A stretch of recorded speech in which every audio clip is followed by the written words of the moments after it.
Salut à tous, et voilà, je viens avec cette vidéo de ce petit garçon âgé de 8 ans, Imad, qui a de la sagesse de vie sur la langue. Et bien étant malade et revenu en vie, il nous en parle. Suivons-en. Mais d'abord, il faudra nous abonner à notre chaîne YouTube et ensuite appuyer sur la cloche de notification juste pour avoir d'autres vidéos de plus.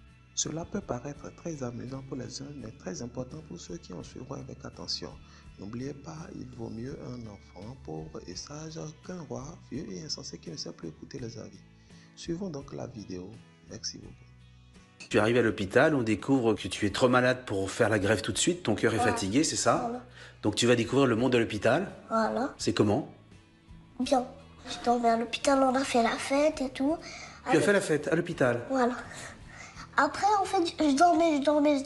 Il faut dire que tu étais très fatigué. Voilà, j'étais très fatiguée. Tu avais une petite sonde dans le nez. Voilà. Qui servait à quoi? Il servait à manger. Ça servait à manger.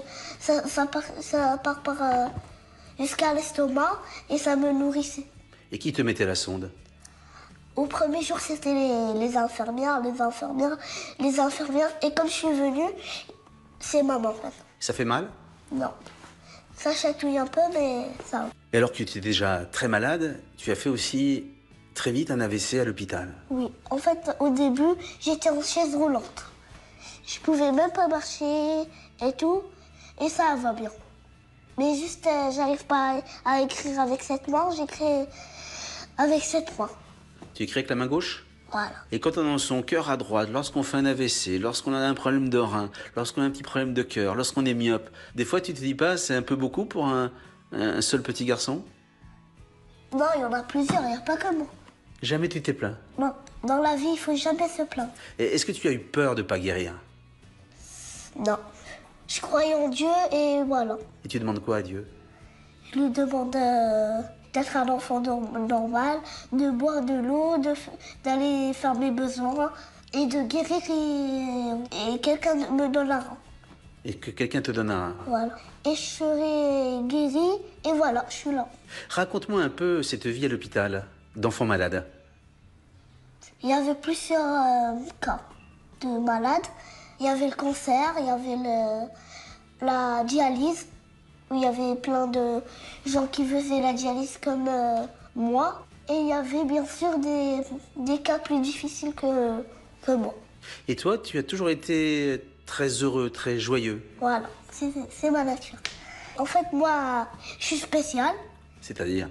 Je suis joyeux et tout. Parfois, des autres, ils sont moins rassurés que moi. Quel conseil tu peux donner, toi, à tous les enfants malades? Le conseil d'être solidaire, comme moi et mes parents. Mais parfois, vous pouvez pleurer parce que ça fait du bien, parfois, de pleurer. Parce que je comprends tous les trucs. Tu sais que ça peut être grave.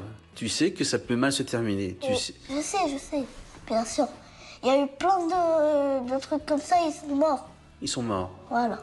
Est-ce que quand on a ton âge, on a quelquefois peur de mourir? Quelquefois. En fait, ma maladie, elle a une solution.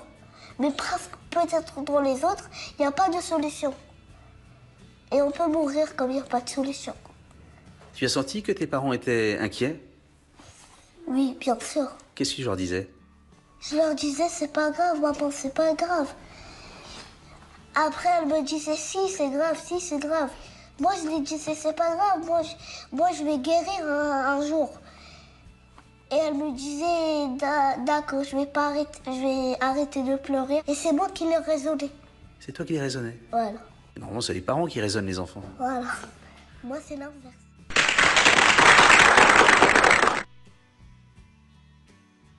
Juste pour dire qu'en toute chose, il faut toujours avoir la foi en Dieu, garder toujours espoir, avoir toujours le sourire, la joie au cœur et être toujours persévérant. C'est très important, ces 4 points de la vie. Merci beaucoup pour votre fidélité. À très bientôt.